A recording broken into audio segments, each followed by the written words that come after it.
Bonjour à tous, j'espère que vous allez bien. Ça me fait très plaisir de vous retrouver, simplement posé comme ça. J'ai eu envie de vous parler aujourd'hui d'un sujet déjà abordé dans des précédentes vidéos, mais en fait j'ai pas fait de vidéo qui soit vraiment consacrée et je trouve ça plutôt dommage parce que le sujet mérite vraiment une vidéo complète. Il s'agit du burn-out. Je peux vous en parler parce que en fait le burn-out, je crois que je peux dire que j'ai fait vraiment deux burn-out à deux étapes différentes de ma vie. J'ai un petit peu envie de vous expliquer comment ça m'est arrivé et aussi finalement comment le détecter et comment ne pas que ça vous arrive. Moi je sais aujourd'hui que après ce que j'ai vécu et après les leçons que j'en ai tirées la deuxième fois, croire que je n'en avais pas tiré beaucoup de leçons la première fois, maintenant j'ai compris comment sentir arriver le surmenage et comment éviter surtout que ça arrive. Je vais vous résumer un petit peu comment ça m'est arrivé. Donc la première fois ça m'est arrivé, on va dire en troisième, ouais c'est ça, c'est après ma troisième année de bachelier. C'est au moment où un examen s'est très mal passé, notamment avec un professeur, alors que j'avais énormément étudié, je m'étais énormément préparée et en fait comme la troisième année de bachelier est une année diplômante, je pense que j'en ai un peu trop fait. Je pense qu'en règle générale j'en fais trop,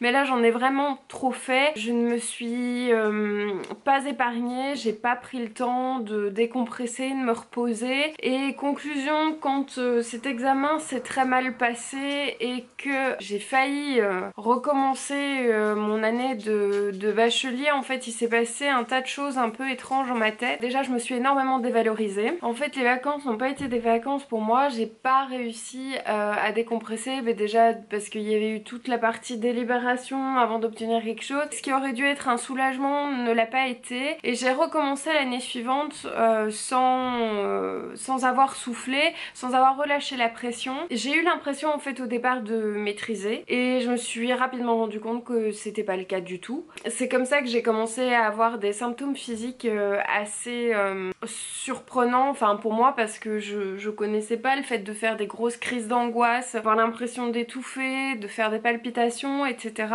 C'est comme ça que j'ai développé le trouble panique, mais c'est clairement lié à un surmenage. Et en fait quand j'ai plus réussi à aller en cours, j'ai passé je crois une grosse semaine, ouais presque 10 jours où mon corps ne me répondait plus. C'était très impressionnant et je savais pas ce qui se passait. J'avais une très mauvaise tension, j'étais incapable de m'alimenter, je me relevais, j'avais la tête qui tournait, j'avais besoin tout le temps de m'allonger, ça allait pas du tout, j'avais l'impression que mon corps me lâchait, j'avais même l'impression que j'allais mourir. C'est je pense à ce moment-là que j'ai touché le summum du burn-out où mon corps m'a dit maintenant ça suffit, on arrête les frais, tu restes allongé, tu bouges plus, moi j'en peux plus. J'ai eu beaucoup de mal à remonter après ça. Il m'a fallu du temps. C'est aussi ça que je voulais vous dire à propos du burn-out, c'est que malheureusement c'est quelque chose qui s'insinue petit à petit, on s'en rend pas compte et ça peut aller très vite. Et après, pour se reconstruire, c'est super long. La deuxième fois que j'ai fait un burn-out, c'était au moment du travail, c'était après ma deuxième année d'enseignement. J'ai cru que je maîtrisais bien et il faut dire aussi que dans cette école on nous mettait énormément la pression, on nous demandait tout le temps de faire des heures sup, de venir tout le temps en réunion, de s'investir davantage et on nous faisait tout le temps sentir qu'on n'en faisait pas assez alors qu'en fait je pense honnêtement que j'en faisais déjà beaucoup trop. Mais ça c'est le recul qui me fait dire ça, mais sur le moment même j'étais pas capable de m'en rendre compte. Plus on m'en demandait, plus j'en faisais. Je me berçais dans l'illusion du mais je pense que j'ai en fait, je pense que ça va. Ça allait pas du tout et mon chéri voyait que j'en faisais trop, il me disait fais gaffe quand même, lève un peu le pied. Le truc c'est que quand on a l'impression qu'on maîtrise et que ça va aller, que le burn-out c'est fini, c'est pour les autres, c'est pas pour nous et tout ça, c'est généralement qu'il est trop tard et qu'on a un gros pied dedans. J'ai eu plusieurs avertissements, dont un à la période des examens. Je devais faire une surveillance d'examen et en fait j'ai fait un malaise au volant. Je suis levée le matin, je suis partie en voiture et je me suis sentie très mal au volant. J'ai dû m'arrêter sur le bord de la route et je me suis dit je crois que j'ai besoin de rentrer dormir. En fait ça va pas, ça va juste pas.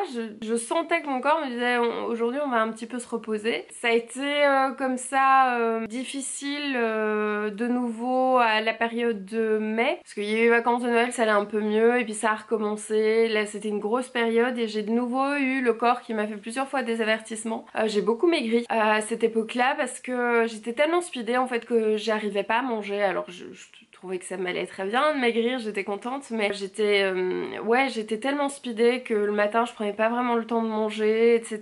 Et je me disais que tout allait bien. Et puis plus on me donnait des responsabilités, plus en même temps j'avais l'impression qu'on me faisait confiance, donc j'étais flattée. Et en fait, ce qui s'est passé, c'est que j'ai tenu le coup jusqu'à la fin de l'année, la fin de l'année scolaire. Et à la fin de l'année scolaire, je me suis effondrée complètement. En fait, mon corps est parti en sucette. J'ai eu des gros problèmes de santé qui ont suivi. Mais d'un coup, en fait, le fait d'arrêter ce rythme effréné, d'un coup mon corps s'est relâché et il n'y a plus rien qui a été. Tout, vraiment, quand je vous dis tout est parti en sucette, c'est tout. J'ai eu des problèmes hormonaux, j'ai eu des problèmes de digestion, j'ai eu d'énormes soucis et j'en paye encore aujourd'hui les conséquences. Donc je me suis rendu compte à quel point de nouveau je m'étais laissée aller, mais bêtement, et j'étais allée droit dans le mur. En fait, vous savez, j'avais cette espèce de, on va dire, de fierté mal placée.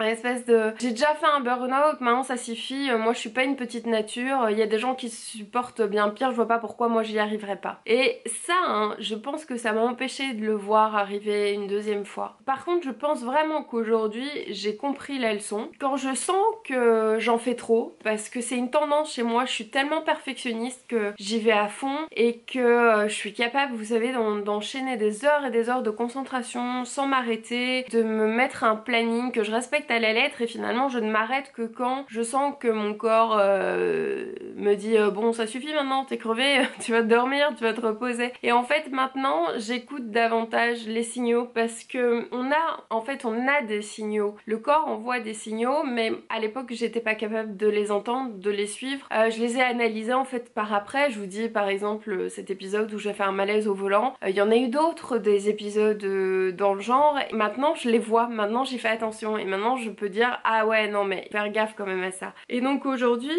quand je sens que par exemple je suis très fatiguée et que je m'étais dit que j'allais faire ci, j'allais faire ça, etc. Je me dis ok, alors je vais pas me culpabiliser, ça sert à rien. Et plutôt que de faire ci, ça, je vais choisir ce qui est le strict nécessaire. Et généralement c'est pas tout, hein. C'est moi qui pense que c'est tout, mais c'est pas tout. Je fais le minimum et après je m'accorde du temps. Je me dis ok, là je vais faire peut-être une petite sieste si j'en ai besoin. Je vais prendre un peu l'air, ou je prends un bon bain, ou je lis si ça me fait plaisir, ou je regarde la télé. J'ai énormément levé le pied. Au début je culpabilisais parce que je me disais que c'était pas bien. Fallait mériter les choses, et donc il faut se donner à fond, sinon en fait ça veut dire qu'on est fainéant. J'étais un peu élevée dans cette culture du si t'es pas tout le temps en activité, en fait t'es fainéant. Et c'est complètement ridicule parce que je pense aussi que quand on est tout le temps speedé et qu'on n'arrête pas, on se fatigue, on fatigue les autres aussi. Finalement quand on lève le pied, bah ça permet aussi de prendre du temps pour faire des choses qu'on fait pas habituellement. Moi un truc que j'aime bien faire aussi, c'est du rangement, parce que je me rends compte que quand je range à l'extérieur, je range à l'intérieur, et que ça m'aide à me sentir mieux, et qu'après toute l'accumulation de stress que j'ai dans mon corps, bah ça s'évacue et je me dis ouais non en fait t'es en train de te prendre la tête pour rien, là calme-toi, t'as pas terminé de préparer ça, bah c'est pas grave non plus, t'as pas tourné ta vidéo, bah c'est pas grave non plus. Au départ je voulais m'imposer un rythme, des fois j'ai besoin de lever un petit peu le pied et d'être un poil moins régulière, même si je pense que je suis quand même très régulière dans les vidéos, parce que j'ai besoin de cette liberté et de pas m'enfermer dans cette espèce de boulot sans cesse, et il faut pas être faillible et tout ça. Et je pense que c'est important vraiment pour éviter en tout cas le burn-out, de se dire bah non, je suis faillible, je suis humaine et c'est pas grave, c'est pas pour autant que je ne suis pas fiable et que on peut pas compter sur moi par exemple. Je vois souvent des annonces de boulot où il est marqué par exemple il faut absolument être résistant au stress et tout ça, qu'il faut être à fond et tous ces trucs là, et je me dis dans le fond en fait tout ce boulot là j'ai juste pas envie d'y postuler, parce que je voudrais pas mentir à la personne, j'ai pas envie de lui dire écoute mon coco je suis résistant au stress à toute épreuve. Oui je suis résistante au stress dans une certaine mesure bien entendu, l'expérience fait que je sais que je suis faillible, et à des degrés divers bien entendu, mais j'ai pas envie de dire à quelqu'un écoute non en fait je suis infaillible et tu peux compter sur moi 24 heures sur 24, y compris le samedi et le dimanche, sans problème tu m'appelles pour du boulot supplémentaire. Je pense que ce n'est pas se respecter, et que en fait personne ne devrait vous demander ce genre de choses. chose. Bien sûr qu'il y a du stress dans tout, mais il y a des limites qu'il faut pas